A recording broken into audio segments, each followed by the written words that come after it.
We are Shanks Golf, and tonight we're talking about the loft of your driver, spin rate, fun things like that. But before we get there, we have something right in front of me, right here. It is from our buddy Clint in Georgia.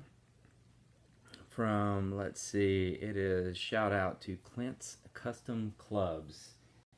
And I can get that number or website or something up later. I'll just kind of leave that on right now though. All right. But he sent Jeff and I a little gift today. Took a little while to get, but we are so excited. And what we've been waiting for here is a few drivers to test out that are 7.5 degrees maybe. One of them has a 47-inch shaft for Jeff. Yeah, we're excited about that because I went into the PGA Superstore and got fitted and found out that there's just too much spin on my driver. So we messed around with that a little bit. We could not get the spin rate to really come down below 3,000. Tried all different kinds of stuff in the setup, and the swing was really consistent that day, but the spin rate, no matter where I kind of moved with this Shanks golf technique, with your woods, with your driver especially, spin rate just seemed to be too high. Started coming down to 8, 7, 7.5, looked better. He was like, wait, we got to just see if you can swing the club the way you swing it and get some low numbers.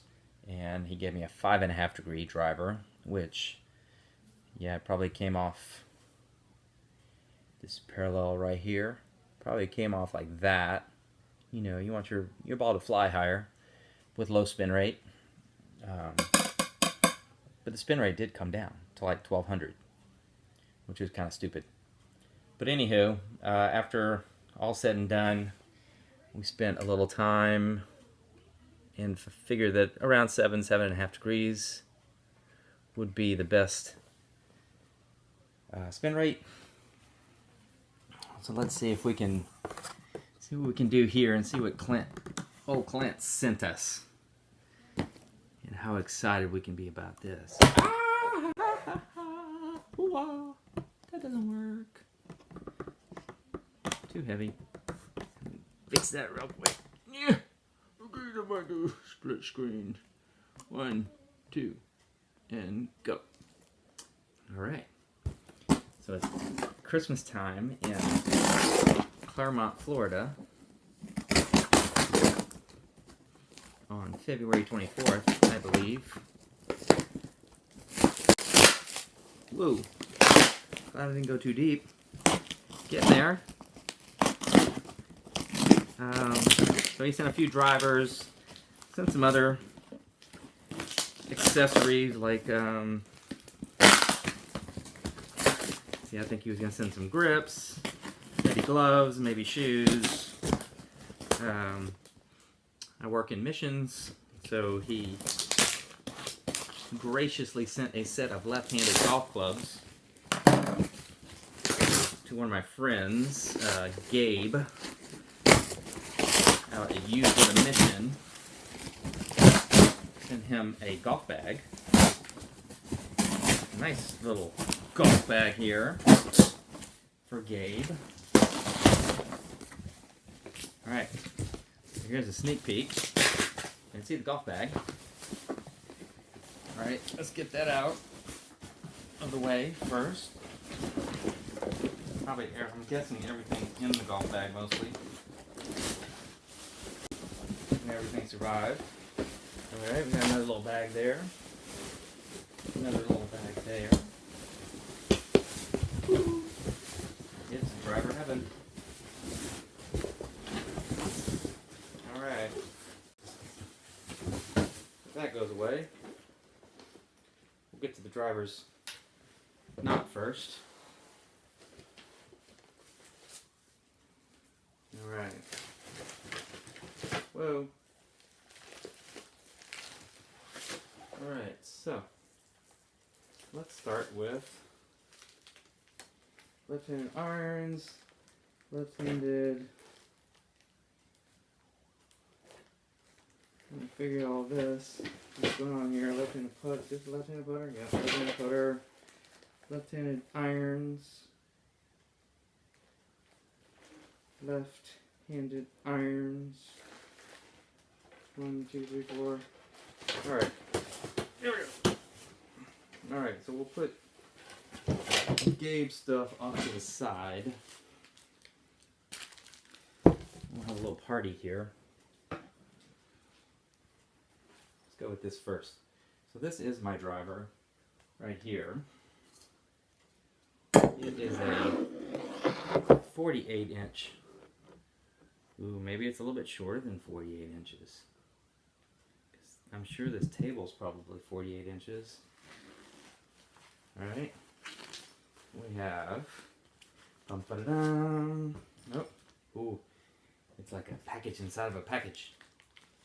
So, 300 Ti 40... What? I don't know. This is a 7.5 degree driver. So it is... There we go. Where is it? Where are you? There you go. So it's... This one right here. There we go. So a tailor-made 300 Ti 7.5 degree driver. This one looks pretty long too. Ooh, and this one is the same length. So this must be the 47 inch.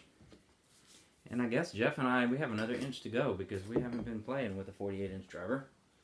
Alright, this one says tailor-made, but what could it be? It is not, well, it's probably going to be in plastic. This says Jared, 45.5 inch. Let's see what it is. Na na na na na na na na na na. Rubber band, rubber band. Here I am, rubber band, rubber band. Tailor-made. R5 40. 7.5 degree driver. Alright. And this one, let's see. Not that short. So I'm going to run and get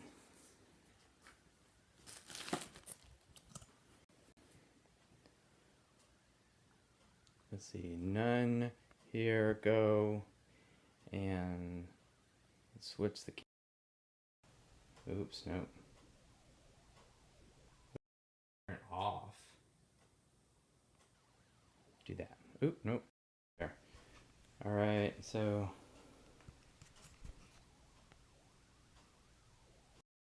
keep doing that. There we go. Alright. So set it up right there. Pull it up a little bit. And let's see.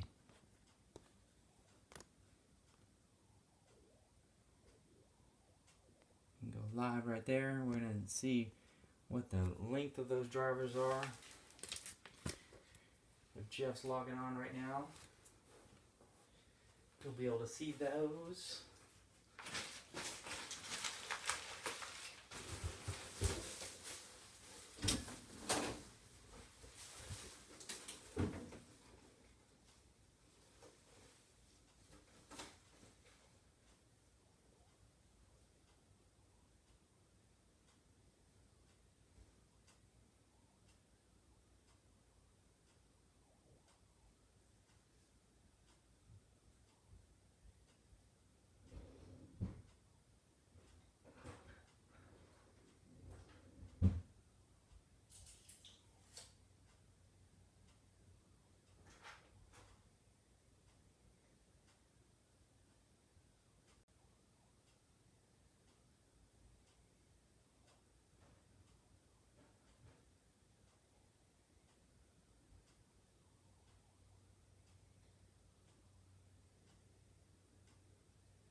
I'm back.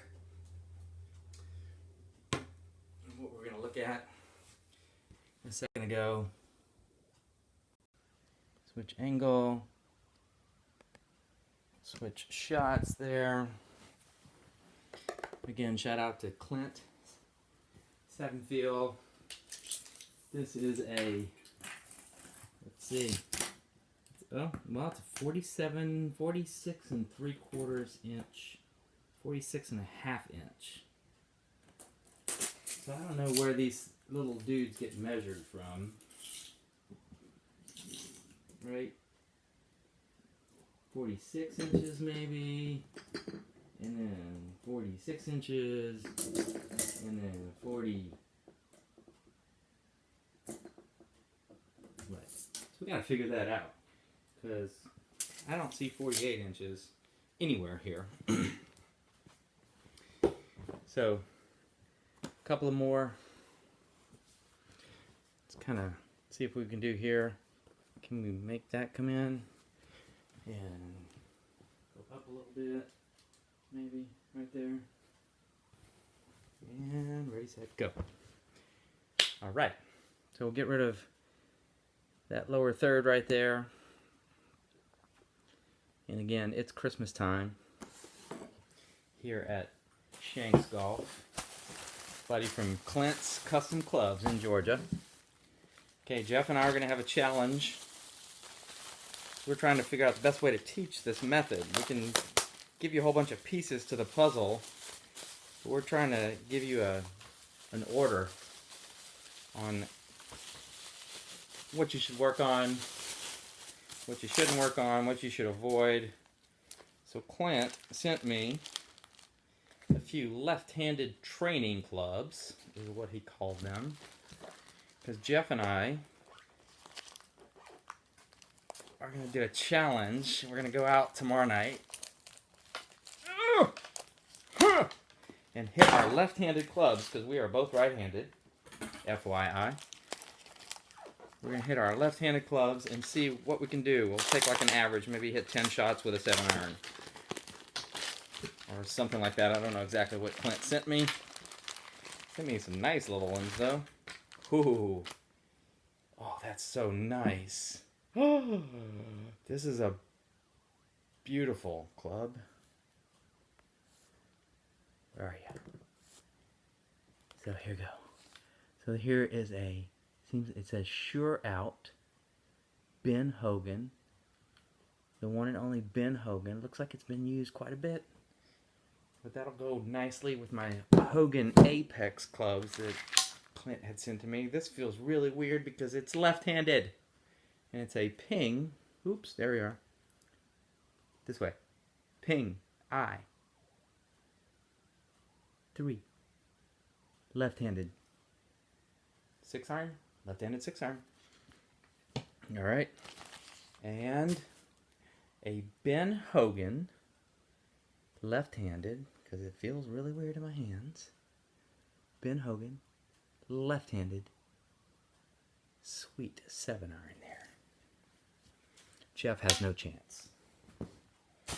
All right, so that was fun. So those were the left-handed club, 2 left-handed 7-iron, or 7-iron, 6-iron, and then sweet, feels awesome. Wedge, Ben Hogan Wedge. Thank you, Clint. Woo! Gonna have to get your name. You are our sponsor, right? Okay. Oh, very nice. Let's send us some tees. Let's see. Send some golf tees. Pro Length Plus. Sent me a new set of grips so I can re-grip my Hogans. We're in need of that a little bit. And then some DT Spin. Titleist golf balls. Alright, 1, 2. Looks like one got away right here. This is a bottle opener. Everybody needs one of these. Does it say? It says Patagonia. Alright, what else we got here? We got a roll of tape.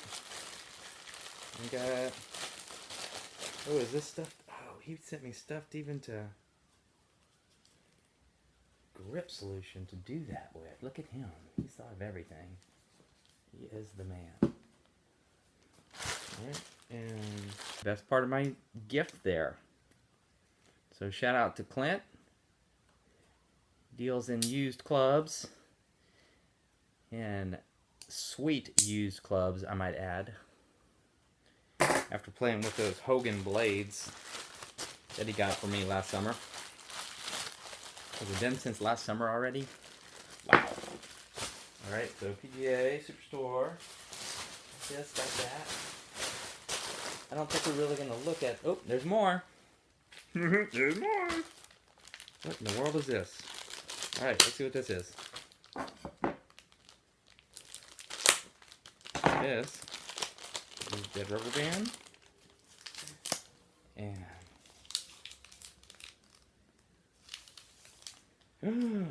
wow. Oh, it's a 2-iron to go. A 2-iron Hogan. Ben Hogan Apex to go with my set. PC forged 2-iron. It is right-handed. Making sure. He left a little note here. Oops. The note says, many say that only God himself can hit the infamous 2-iron. Give it a try. Laugh out loud. Clint. Thanks. We'll see. On Valentine's Day, I'm going to own this club. Alright, you wait. Shanks Golf Technique. Transforming your golf swing according to some truths that were given to me by God Almighty during COVID. Yeah, I've always thought there had to be an easy way to hit the golf club. There had to be something that we just didn't know or that we were doing that was wrong. And yeah, God revealed that to me, and I'm going to share it with you guys. All right, let's go and hold for a second. I'll be back in a few minutes.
All right, we're back here.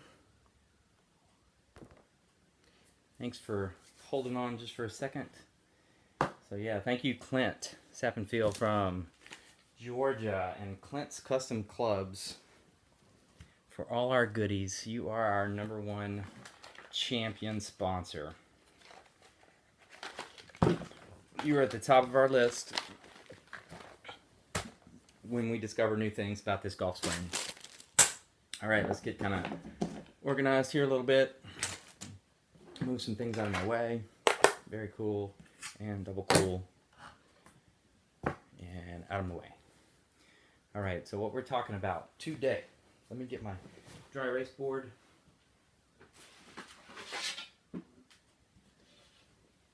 We're going to try to figure this out on the fly a little bit.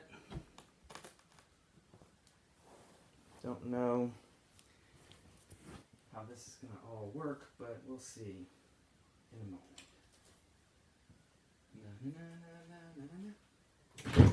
Ooh, ooh. All right.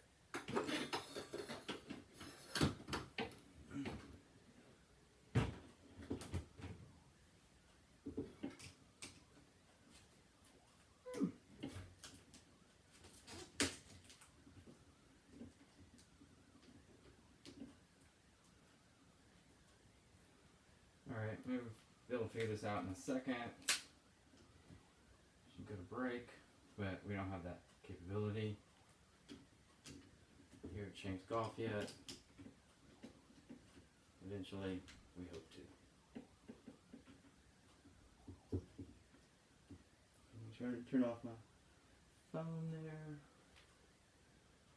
Na, na, na, na, na. Na, na, na, na, na, na, na.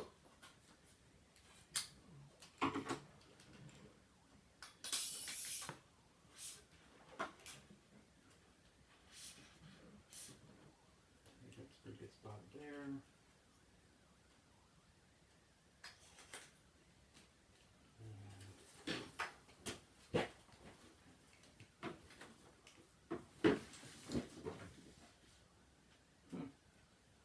How are we going to get this to stay? I don't know if we'll be able to.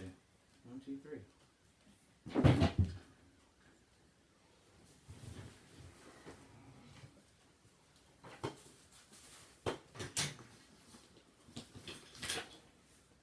Alright, there we go. Counterbalanced. Ready to go. Alright, here we go. Almost there.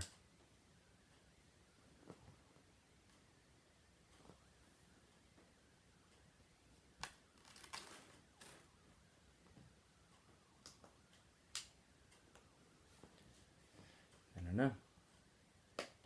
Let's see if this works. Alright, so what we're talking about today is split screen, go. Alright, so where's our little place right there? So we have here, we've got there. Trying to figure out where my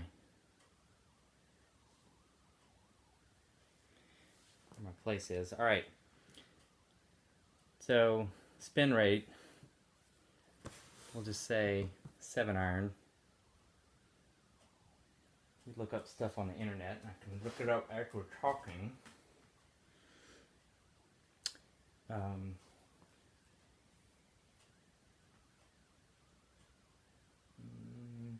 Average PGA Tour distance. Trackman.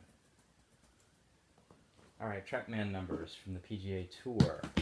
Stats. Average stats.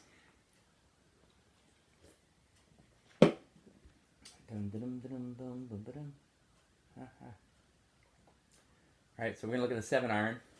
7-iron is 90 miles per hour.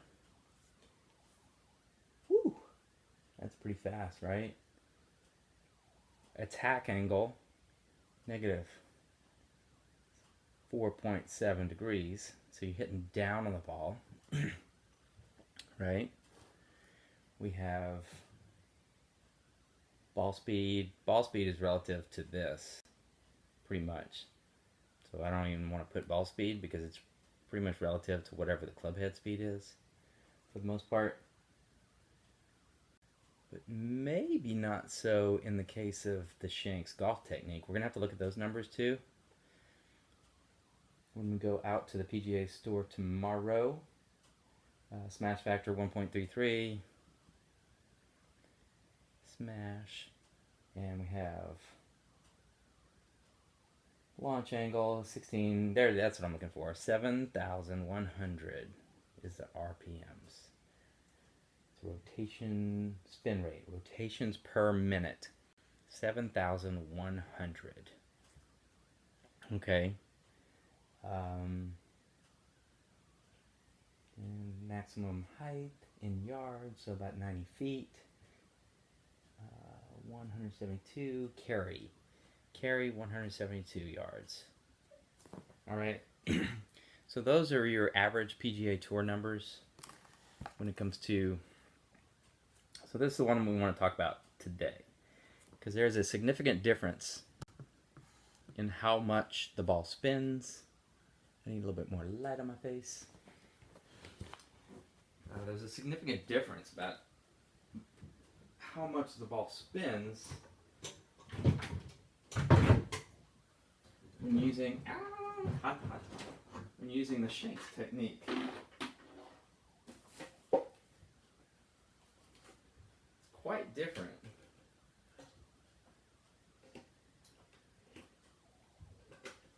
Oops. It's quite different than your normal numbers. The numbers go down significantly with the Shanks golf technique, and there's a simple explanation for that. Okay, so we draw the, I can't have this stuff going on here.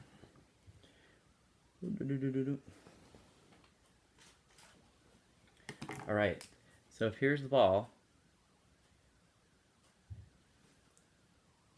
turn this, make this a little bit more level right there. Okay, and if the club hits the ball at a downward angle of 5 degrees, so it's coming down with the loft of the club 7-iron that you're hitting, but it's going down into the earth. Let's call this earth. All right, so you're striking the ball, you're compressing the ball, creating all this spin by pinching the ball, kind of like whenever you play pool, pinching the ball between the club face and the ground. If I had a cue ball, let's do this. If I have a ball here, right, and I hit it this way, it's not going to have much backspin. But if I hit it with this chopping blow, it's going to have this backspin. Do you see that? Go back a little bit more. So downward force, and then it stops right here.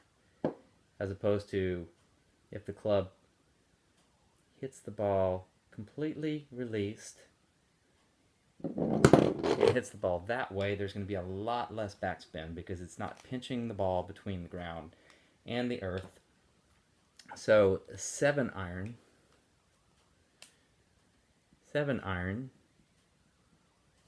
conventional golf, 7,100 RPMs. Shanks, 7-iron, drops it down to about 4,000 RPMs. That is a huge difference. So if you think about it in a couple of different terms, I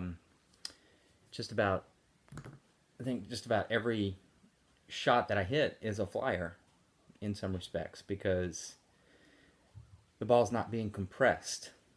Okay, so the spin rate is dropping. Same way as if the ball is in the rough, the club face kind of slips, and it's unpredictable how much slippage you're going to get, really, whenever you are talking about a true flyer out of the rough. All right, so Shanks has got one up there. You may be thinking, oh no, not as much spin, I won't have as much control. This 4,000 RPMs is plenty of spin to control the ball, right to left, left to right.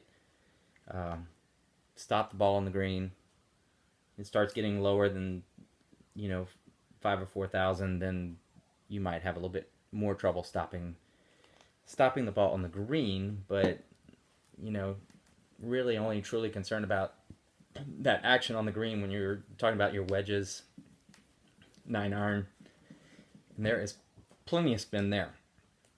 Still less than, let's see, pitching wedge is 9,300, so we'll look at that on TrackMan tomorrow with the Shanks technique.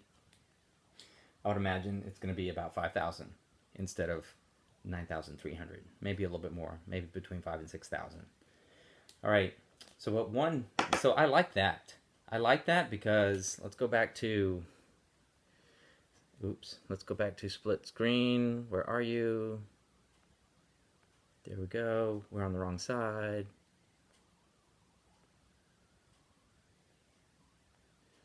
That one works there. There we go. All right. So if I have a very tight fairway, super short grass with my ball sitting on it, and I use conventional golf and I hit down on the ball and it creates 7,100 RPMs, that's great. But whenever I get into the first cut of rough, right, might be a little mushy, something like that, and I hit my 7-iron and I hit down on the ball will not have as much traction as it did here. So your spin rate, if you hit out of that first cut of rough, is bound to go down and affect your yardage, your control, what you can expect, what you can rely on. Gets even worse. You get into that primary cut of rough here. Oops, that's an ugly ball. Let's do that ball again. Okay, where your ball's sitting down in the rough, right? And your 7-iron hits down on the ball. But now you have all this grass in between the club face and the ball. And you have all this grass right here where it loses traction. And then your spin rate drops down to 4,000. Club head speed is still super fast because you guys are professionals. So let's say you're still swinging at 90 miles per hour. The problem with this little scenario here is that in the middle of the fairway, your ball is going to fly 172 yards. In that first cut of primary, your ball might fly 180 yards. If you get aggressive because you're worried about this, so you drop a club and you hit an 8-iron instead, but you're going, well, I got to make sure I hit it hard. It just, who knows where your ball's going to end up? Okay? So that's one problem with conventional golf, is that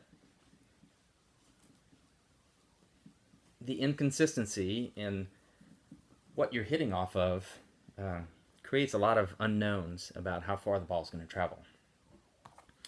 Okay, that's why Shanks, if I'm on the fairway and I give my ball true loft by completely releasing true 7-iron loft, so that helps the ball fly a little bit higher because I release a little bit more completely. And then my spin rate goes down because I'm not pinching the ball now, and it goes down to 4,000. It's like, oh no. But I only have to swing the club 80 miles per hour, roughly, to go 172 yards. Ha ha! I can hit it as far as the pros, and I don't have to swing it so fast. All right? I get to the first cut of rough, and I completely release the club and hit only ball, true 7-iron loft, still 80 miles per hour, and because I'm not pinching the ball between the ground and my club, because my club is actually traveling parallel with the ground at point of impact, then I will get the same loft. The same spin rate, even out of that first cut of rough. So I can count on the ball going as far as I planned on it going. All right, and then it gets really interesting in a second. So same thing here. Completely release the club. Okay, maybe a little bit of grass in between there. Maybe. Still 80 miles per hour. And not pinching the ball down here, which means roughly 4,000 RPMs, 172 yards. Okay, so I don't have all these unknowns based on what kind of surface I'm hitting off of. That's why Shanks Golf allows you to hit driver, 3-wood, out of the bunker if you like. No worries. Off concrete. No worries again. Again, the way that... let me see if I can draw this.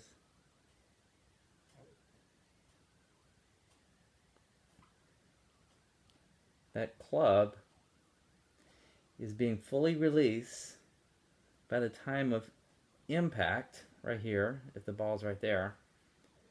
And you get true loft. You get true spin. Whether you're hitting off of concrete, out of a little puddle. I've hit shots out of the water. I've hit shots out of the rough with a 3-wood. That's interesting. That kind of gets dicey. But yeah, this is a totally... But okay. So consistent spin rate, consistent club head speed, consistent distance. I mean, that's what you want. You want to be able to trust. You don't really have to change your swing or the intensity of your swing depending on what your ball's lying on. Okay, now an interesting thing that we came across when I did, and I gotta maybe we can figure this out together, is why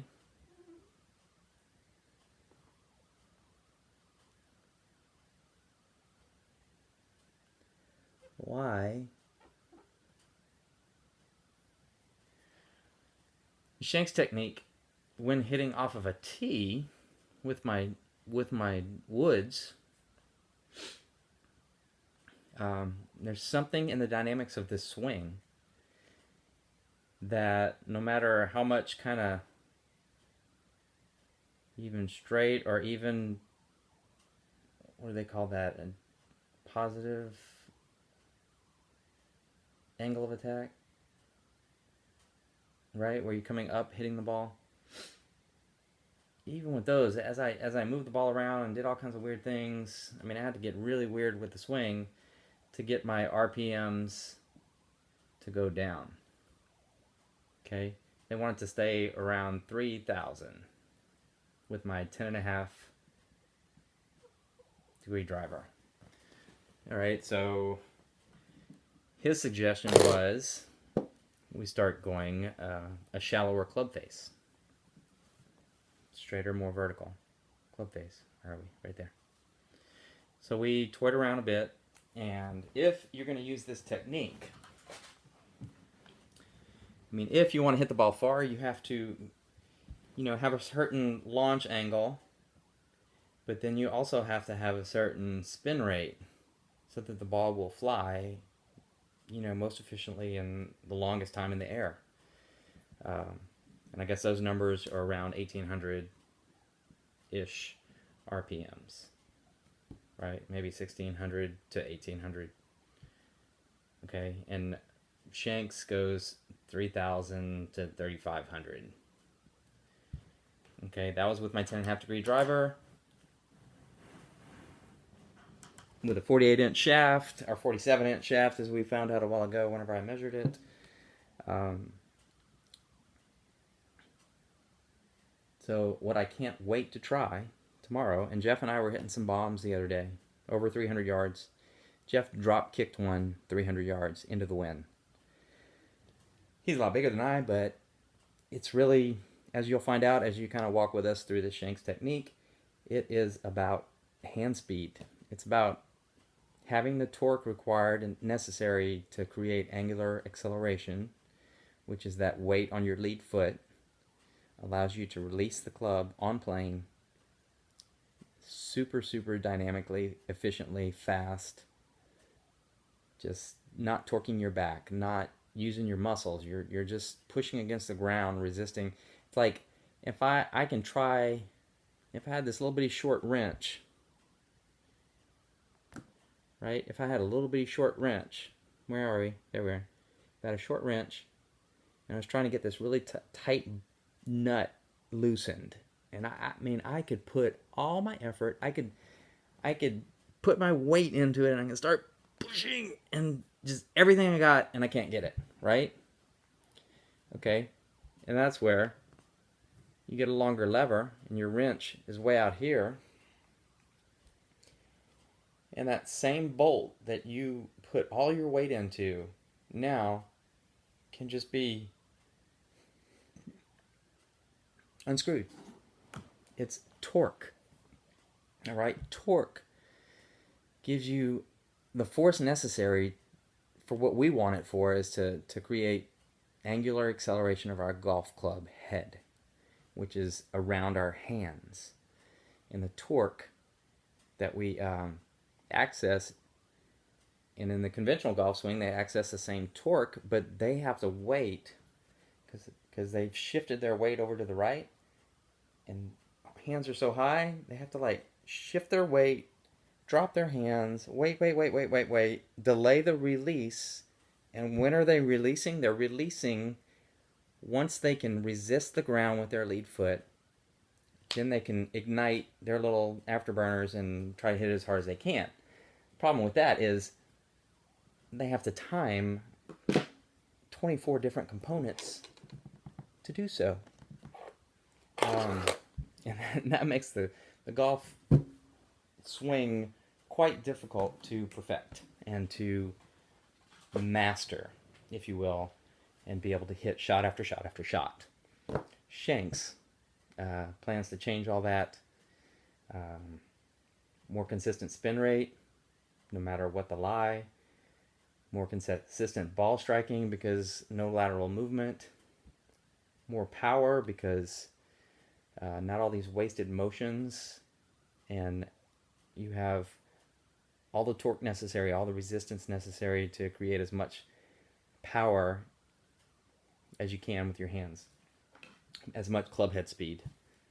It's really going to be determined by a few things. We can talk about that for a second. Club head speed is not how much you can bulk up. All right? It's how fast hands can unhinge. Oops. It's how fast your hands can unhinge.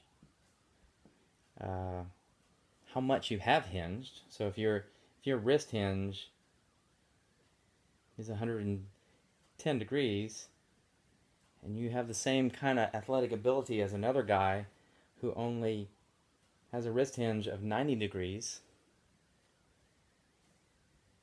this guy is going to outdrive him every time. All things considered, having good ball striking.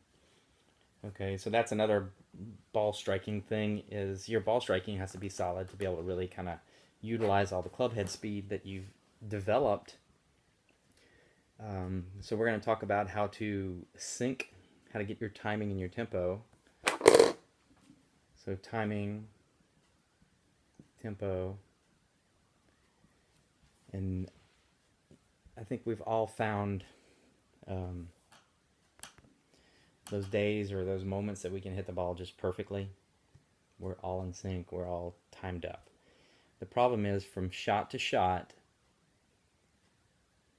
the intensity of our ball strike, of how hard we go at the ball or feel like we have to hit the ball, or how far we have to take the club back to be able to hit the ball far, that distance changes every shot. And it's not always a 150-yard 7-iron and a 125-yard pitching wedge and a 200-yard 4-iron and just whatever your numbers are.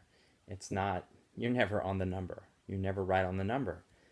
And I think that's why it's so important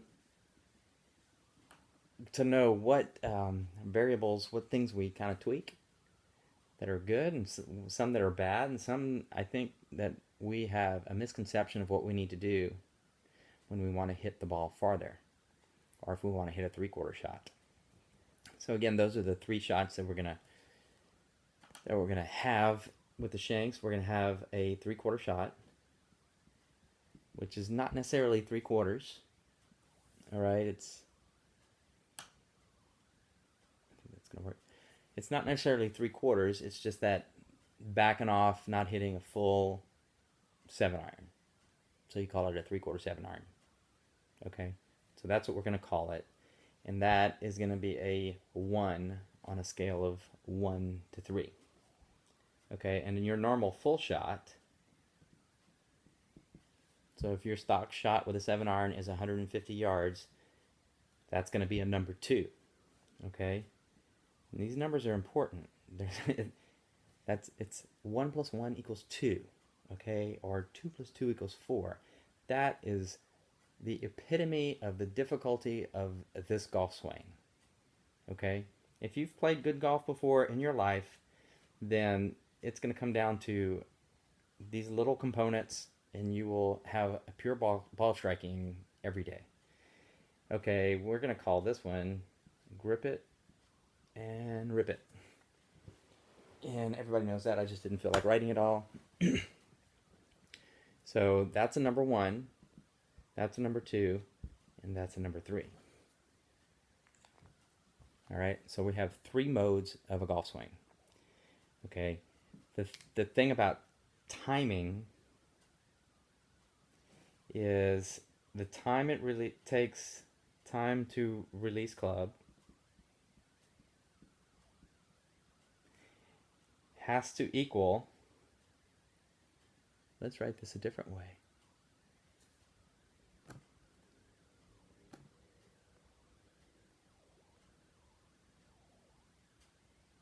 All right, we'll go this way.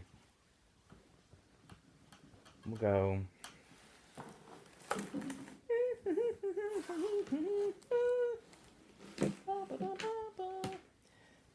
time it takes time to release. So this right here is your unhinge. It can be the hitting action. It can be the, what else would you call it? Uncocking. We don't like that word too much though. Uncock wrists. Okay, so the time it takes to release club has to be equal to the time for hands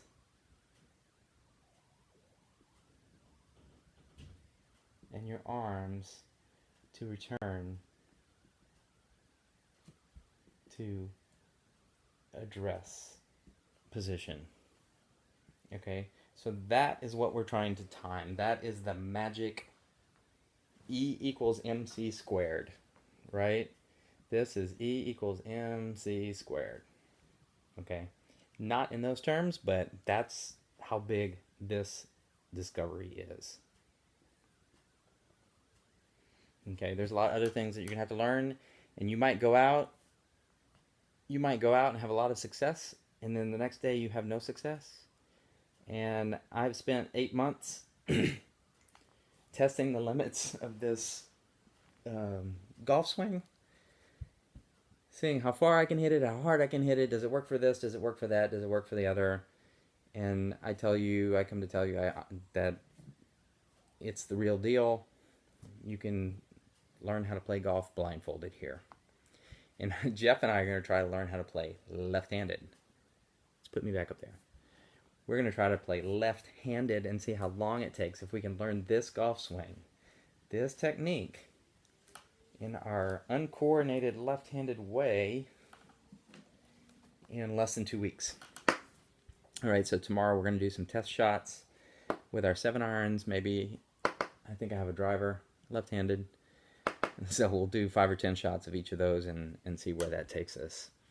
Hope you'll join us. Remember the number 1, number 2, number 3 is 3/4 shot, and number 2, full shot, and number 3, grip it. Can we do that? Grip it and rip it. G-I-R-I. Alright.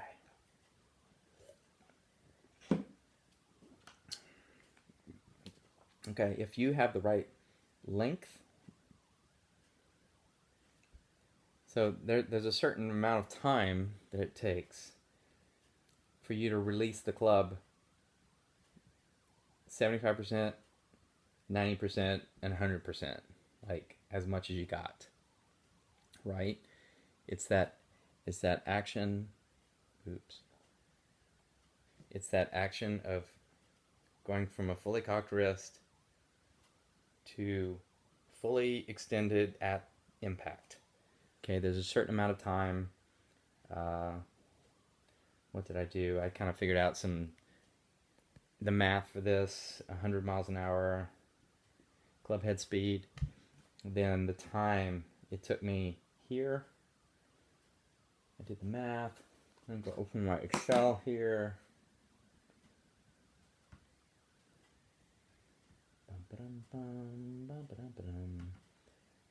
We have golf algorithm timing.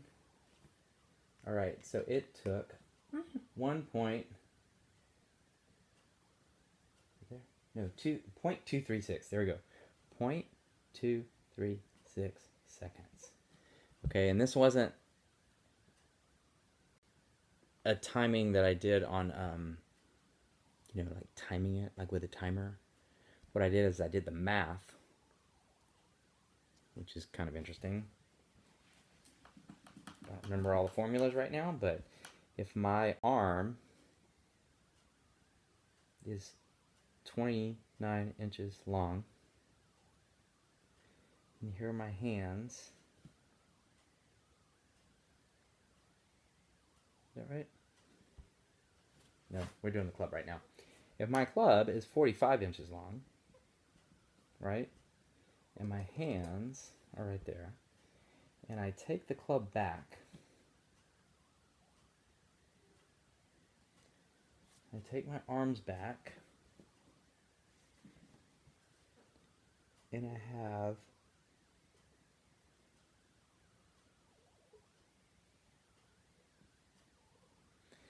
a 110-degree angle here, right? So this is 44 inches. That's my club shaft. It's my golf club, right? So what I did was I figured out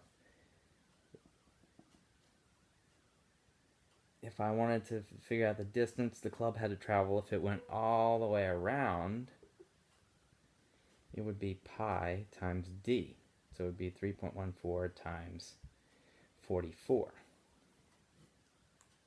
Right?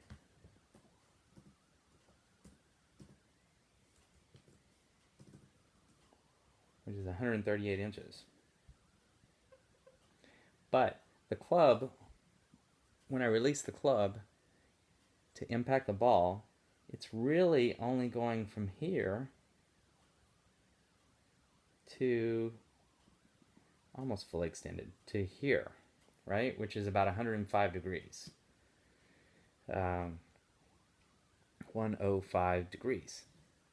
So what you do is you take this number, 138, and you multiply it times the fraction of the circumference of the circle, because I only traveled 110 degrees out of the 360, right?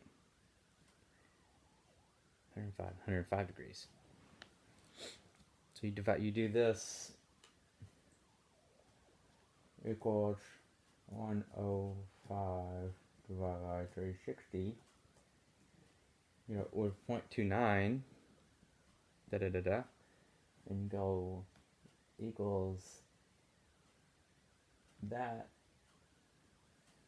times that equals, and it comes up to about 40.3 inches. So I'm not going 138, I'm going 40 inches. Okay? And then you go, okay, if the angular moment, if the linear momentum is 100 miles an hour, got another formula. Oops. Got another formula that figures out the angular. So linear is that speed that it's going in the direction of the target, and then angular momentum is it going around in a circle, and that number is only like 44 miles per hour. So I did all the math to figure out if it's going 0 to 44, what's the angular acceleration, and then I figured out how long it takes to actually do that little pathway, and it was, what did I say, point two, this is how close I came, 0.236 seconds it takes for me to release the club to get it to 100 miles an hour, which means my arms need to take 0.23 seconds to get down to the impact position so that this meets the ball perfectly each time. And with the length of my arms, I figured that 0.2289 was the amount of time that it took. So these numbers have to be as close as possible to the same timing. Okay? Now if you start doing longer backswing or wider arc, or I have to delay the release even longer while I wait, or the algorithm gets crazy, chaotic, unpredictable, can't do it, maybe I'll get lucky, maybe I'll come close. It's when you have your timing, that's whenever you're hitting the ball the best. You're hitting the ball the best whenever you just feel like it's effortless. You have the torque you need to create the club head speed you're trying to create. You're striking the ball solid, and it's about the timing of those two components. And we figured out how to get those in sync as close as possible, pretty much every time. Eyes closed, doesn't matter what club, doesn't matter if it's a flop shot. We start minimizing variables. We start not moving laterally. We start making our wrist cock, our wrist hinge constant, like it's consistent, like every time it's a full wrist cock. Okay, then your brain can figure out over time what a 3/4 shot is, what a full shot is, and what a grip it and a rip it shot is, and what a flop shot. I mean, I don't know, like a butterfly with soft, no, what do they say? Butterfly with sore feet kind of shot, where you have to kind of just sweep under the ball ever so smoothly.